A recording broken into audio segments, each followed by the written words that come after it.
So hi there, my name is Charlie and welcome to my little workshop. So a friend of the channel gifted me this Switch. It's a bit tired and a bit beaten up and battered, and I thought it'd be a great project to reskin. So I've bought this NES-themed reskinning kit with some new buttons, triggers, and obviously the shell itself for the Joy-Cons. And it's also got this really nice backplate, which I think looks really cool. But I think it's time to just jump straight in and let's take off those Joy-Cons.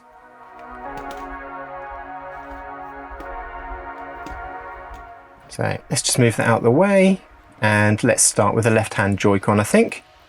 So I'm just using a tri-wing screwdriver here just to whip the screws out. Just 4 of them to take out, 1 in each corner, and then you can just sort of use a prying tool to open up the case. So I just sort of slid it along the edge here. I've not actually opened up Switch Joy-Cons before, so this is new for me as well. So just sort of learning as I go along. But anyway, let's disconnect the battery. Last thing we want to do is short something out, so probably the first thing you should do. There we go, just stuck in with a bit of tape. Now we can take off the rail. We can just move that out of the way now. So I'm just going to take out this inner frame that holds the battery in place. It's just sort of held in with 3 screws. These are Phillips screws, so you'll just need I think it was a 1.5 Phillips screwdriver that I used. And now we can just sort of release this ribbon cable, and then we should be able to move the other piece of shell out of the way. Now let's take out the ribbon cable for the triggers. Just take it easy and gently. There we go. And now we can take out the Joy-Con joystick. So we'll just flip this up, and again, nice and gently, let's just take the ribbon cable out. There we go. Now we can prise the rumble motor from its housing. There, pop. Nice, just held in with a bit of tape, and then we can start to remove the board. Just 2 screws hold that in place. We can move the shoulder button, and now we can take off the trigger. Let's try and prise this off. Oh, never mind, maybe wasn't the best way of doing it, but actually all we need is this button underneath because the kit actually comes with new springs and new triggers. So I'm just going to take out that screw, move that to one side. Do the buttons here so I can take out these other trigger buttons. Might as well just quickly whip out this bit of silicone and the minus button. Now let's just take these other 2 screws and then we can move this button out of the way. Make sure you keep hold of that nice and safe. But anyway, now we can remove the joystick itself. Now would be a great time to upgrade to Hall effect ones if you want to. Anyway, let's remove the silicone pads, and then we can just whip out all the buttons as well.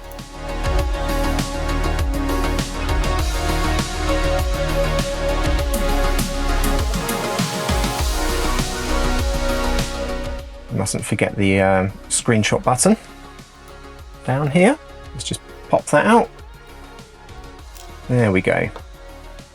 Move that out of the way. Now I'm just going to take these screws out of the rail, and we can move that out of the way as well now, so that we can get access to the shoulder buttons. Just going to use my tweezers to nip those out. There we go. Need to keep hold of that one because the new kit doesn't include the replacement button there, but these 2 will be replacing. Let's just clean these up with a craft knife, and then we can start to look to put them in. If you see these little notches, they actually line up in the housing, so it just helps you locate the right buttons into the right place. But let's just harvest out these silicone rubbers here because we're going to need to put those back in. There we go, move those out of the way. Then we can just pop them into the new buttons.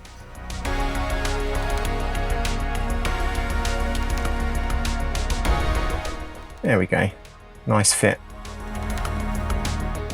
Let's just pop those in there. Like I said, you shouldn't be able to get these wrong because they just line up with the notches. just put back the original button here that we took out of the original shell. And then we might as well just reattach this board here.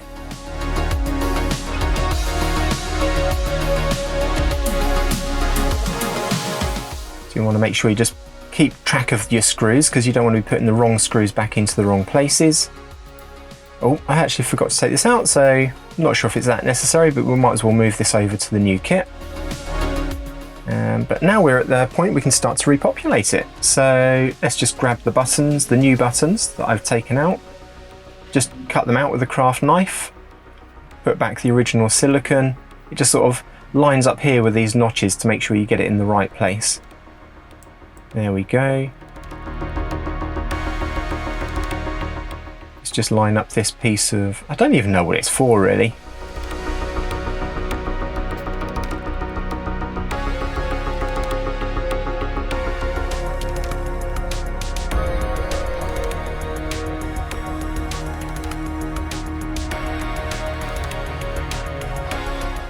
Now we can pop back in the new screenshot button there. And the silicone rubber over the top. Let's not forget the new minus button and its silicone rubber.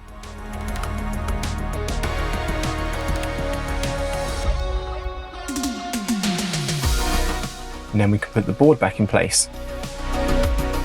There we go. Just want to make sure the buttons are seating properly, because obviously where I've had it on the silicone mat, the buttons have pushed upwards a little bit. So I'm just lifting it up slightly now so that the board can sit nice and flat down.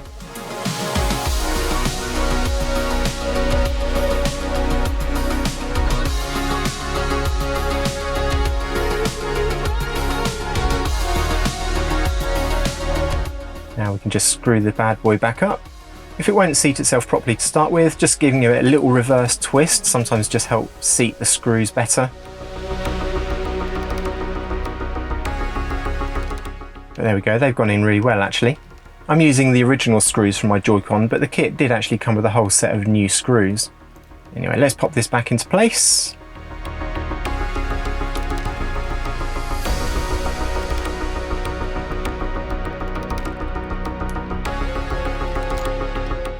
And then this one's held in with 2 screws. So this is the trigger button switch, or the shoulder button switch I should say. So I think what I'm going to do now is start to reconnect up my ribbon cables. So just gently using a pair of tweezers, I'm going to slide these into position.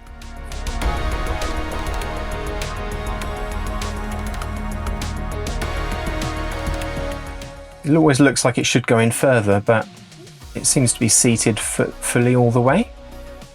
Let's just use a little plastic spudger to push down the locking clip. Ooh. There we go, got it. Have we got it? There we go. The last thing I want to do is snap these off. Anyway, let's plug the joystick back in. Again, it looks like it should go in further than it actually does, but I think we're pretty much there, so let's lock that down into place. And then we can sort of turn our attention to the frame and the switch for the trigger.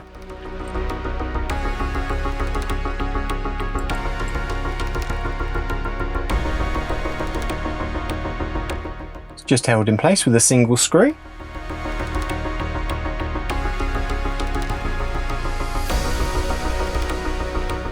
Right, now let's turn our attention to the shoulder button, get that put back into place.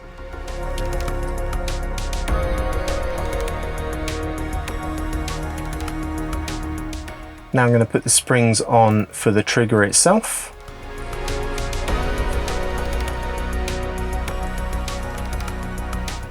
So you see these 2 little notches here, they want to line up with these little notches or little noggins that stick out on the frame. And then what you want to do is sort of line up the springs with these 2 little nubs of plastic that stick out on the underside of the trigger. So let's just grab that.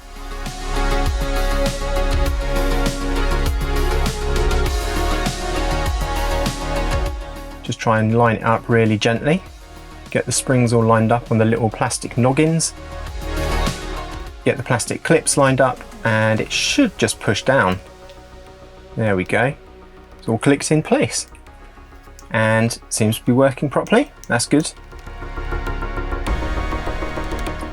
Nice. Now we can put the ribbon cable back in. There we go. Yep, that seems to be seated properly. Again, we'll just put down the little locking clip, trying not to snap it off. I've never done that before.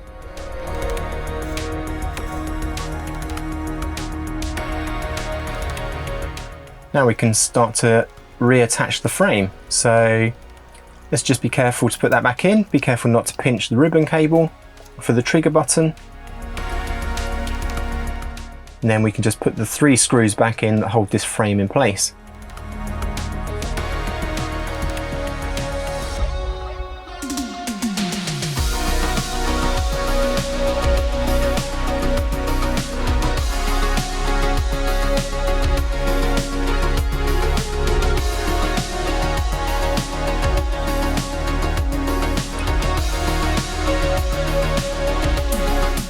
Let's get the rumble motor back in place.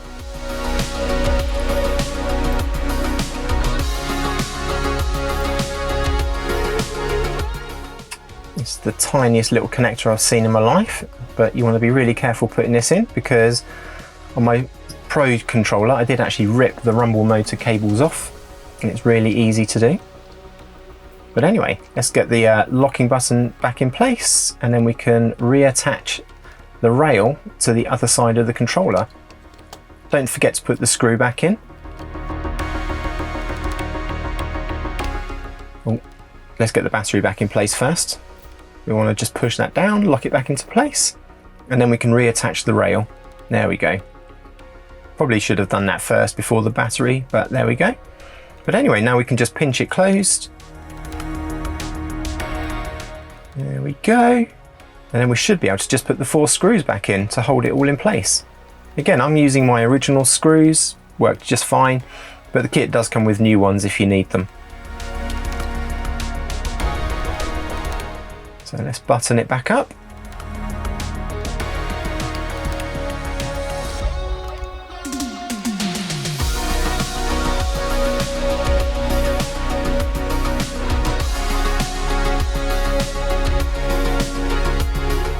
Last one.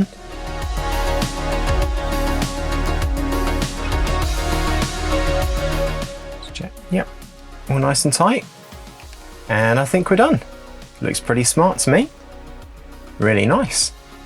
So I think now we're just going to move on to Joy-Con number 2. So the right hand Joy-Con is laid out slightly differently to the left hand one, so it's definitely worth watching the rest of this video so you can see how it's done. But the first thing we're going to do is just release all of the screws, pretty much the same way we did before. And then we can, again, release the shell. I mean, this part of the process is pretty much the same.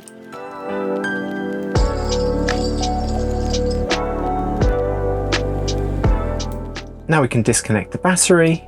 There we go. And now we'll remove the battery from the shell. So again, just going to use a plastic spudger to prise that out. Move that out of the way. And now we're just going to disconnect this antenna. There we go. Just move that out of the way. And of course we need to disconnect the rumble motor.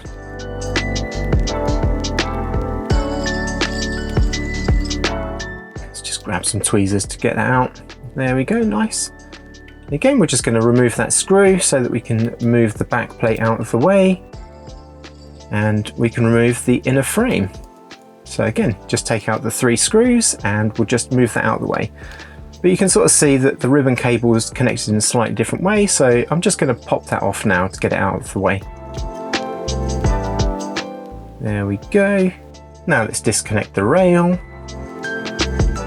Now we'll take out the joystick. We're just going to undo the ribbon cable here to disconnect it. And then we can lift that out of the way. There we go. Now I can release the motherboard. And now we need to release these two ribbon cables. One's for the infrared sensor and one is for the NFC reader. So let's just disconnect those now. Just get a spudger in there to prise open the clip. And then I'm just going to gently tease it away. Now we should be able to lift out the whole mechanism. There we go. Right, let's take out all the buttons.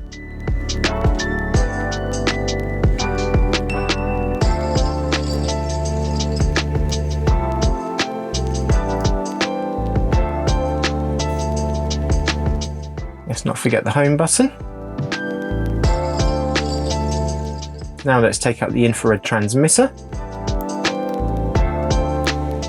And now we can remove the NFC reader. And again, this piece of trim, I have no idea what it's for. And then we can take the trigger off of the inner frame. So I'm just going to try taking it out a slightly different way. I'm just going to prise it from the back and then tease it off from the front. There we go. That was actually a little bit easier than just brute force. But anyway, we can get to the switch. And let's not forget the plus button. Now we can take out the trigger buttons from the rail. And of course we're going to rob out the existing rubbers here. And now we can start to put it all back together again. So let's just stick in that miscellaneous piece of plastic. Now we can pop in the rest of the buttons.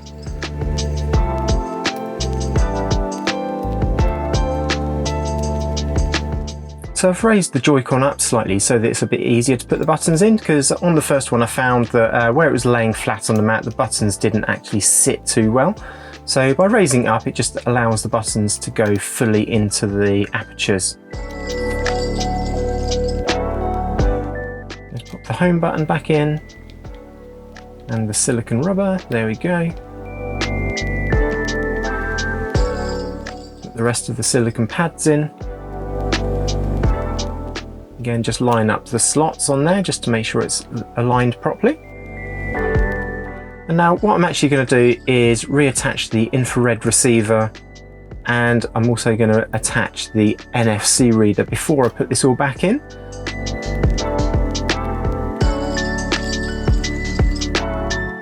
I did actually try to do this with the NFC reader and the infrared receiver in first, but I was struggling to get the clips in place, so I found that this was a much more reliable way. You have to be careful, but I just found it a lot easier to get those ribbon cables connected. But anyway, I've just put a bit of extra tape in here. This has just helped hold the infrared receiver into place. And then we want to just gently lower the whole mechanism in. It's a little bit fiddly. I'm sure this isn't the actual way you're meant to do it, but this was the way that worked for me. So if a different way works for you, then fantastic. But yeah, this worked for me. Anyway, just going to slot the infrared receiver back in. Just push that down and reattach it to the tape. And now we can just start to put everything back together again. So again, we just put the two screws in to hold the board down. Let's stick in the joystick. There we go. Just a couple of screws in here just to hold it in place. Let's slot in that ribbon cable. It's a little bit fiddly, so if you need to take your time, don't worry. And again, just remember, it looks like it should go in further, but it's probably in as far as it's going to go. Now let's just slot the shoulder button rubbers back on. And don't forget, when you're putting them in, just to line up the little notches so that you know that you're putting the right one into the right slot. There we go. Now we can just reattach the rail. Bosh, couple of screws in. I'm going to reattach the shoulder button ribbon cable now. There we go. Let's put the spring on.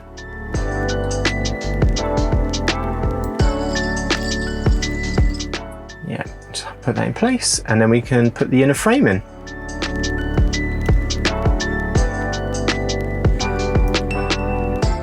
Again, just the 3 screws to hold the inner frame down. And the single screw for the trigger button. There we go.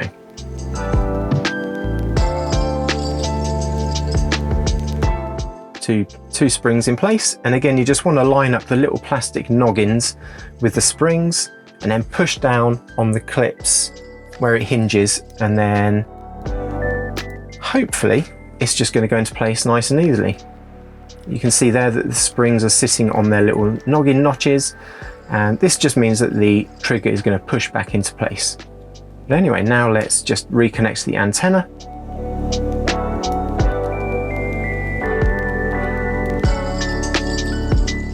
There we go. I think we got it. Tidy up the cables, and then that will just slot down the side of the frame. There we go. Rumble motor, don't want to forget that. Stick it back into place, and the teeny tiny little connector, we'll just slot that in. I'm going to push it down with a little spudger. There we go. Yep, that's in now. Nice. Now we can reconnect the battery.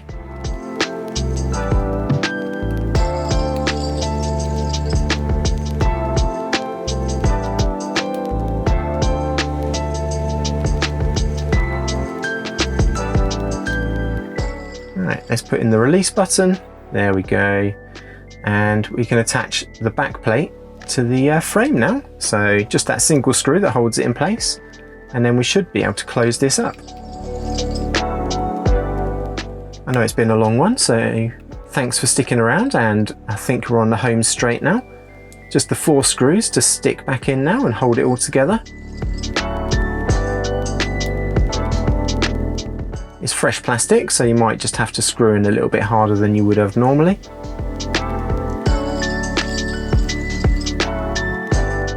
But there we go. The right Joy-Con is done. Nice. Now let's turn our attention to the backplate. So let's just quickly whiz out the screws. We've got 4 tri-wings here, so let's just take those out. Couple of little hidden screws. Some of these are Phillips and some of these are tri-wings, so just make sure you're using the right screwdriver for the right job. Now it should just lift off. There we go. It's quite dusty inside, so I'm just going to give it a quick clean, and now we can just sort of turn our attention to removing the kickstand. So just a couple of little screws there. Let's take that out. Need to move that over to the new case. Just remove that screw there, and then there we go, we can get rid of that bit because we've got the new kickstand. We're just going to attach the clip onto there, so we'll just slot that in, and again we're just going to hold that in place with a single screw.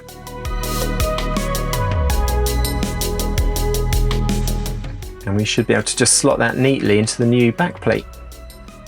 All coming together now, not long to go.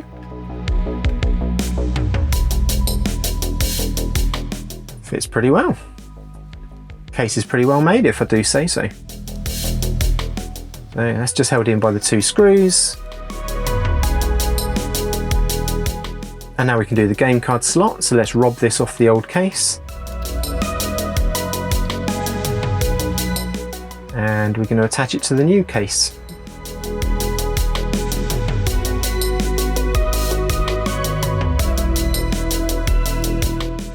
Click that into position. You can sort of see there, it's just the single screw holding that in place. A couple of self-adhesive meshes there to go across the back, just to give it a finish. And now we can just click that back on and screw it in. So let's do that now, and I'll see you in a sec when it's finished.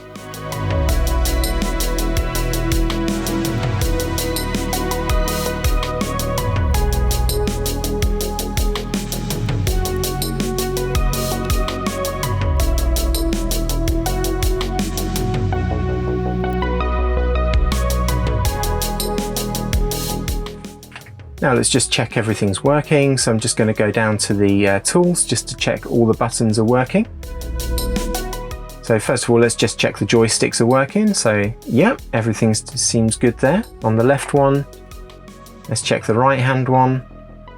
Again, everything's working fantastic. Now I'm going to check the buttons.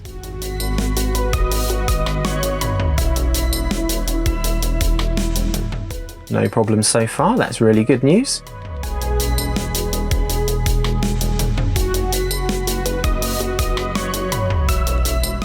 Fantastic, everything seems to be working. And we finally finished installing this new retro themed shell onto our Switch.